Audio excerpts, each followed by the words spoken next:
Well, it's time for my rant. I think it's time to do that. Ladies and gentlemen, I gotta tell what I feel.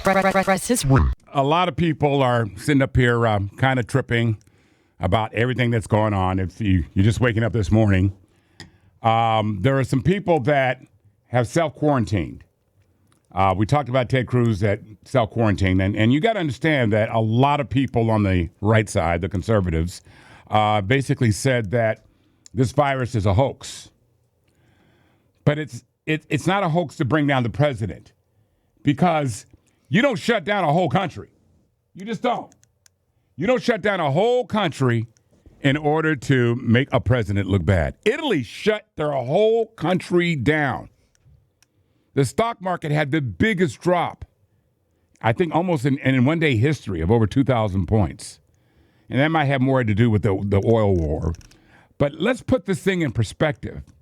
And I'm going to get a little personal this morning, because Matt Gaetz, the representative out of Florida, who basically was mocking this virus, he put that gas mask on, went on the floor, and, it was a big joke for him until one of his constituents died, until he had to self-quarantine. He was on the airplane with Air Force One with Trump, and he had to be put on a separate part of the plane.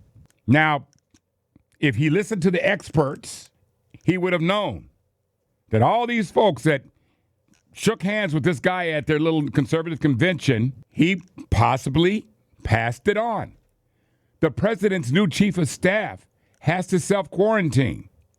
Trump even shook hands with a congressperson that was in close proximity of this person that allegedly has the virus. So Trump may have it, but we haven't tested it. We don't have tests. They asked, has the president been tested? They said no.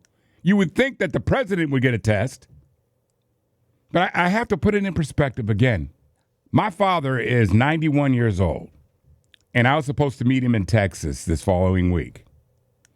I had to really, this is a little emotional for me. My father's dealing with a number of ailments, and he's obviously in a high-risk category to be sitting on an airplane. And it broke his heart because he wanted to see me. And for a lot of people that don't know me, I've been dealing with this for quite a while with my father.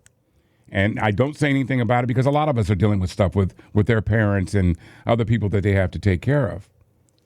But if my father listened to the White House, and it's now being reported the White House did not tell seniors not to fly. So that was my argument my father had. Well, I haven't heard anything about I can't fly. But now the White House is trying to say, well, okay, this is a little bit more serious than the flu.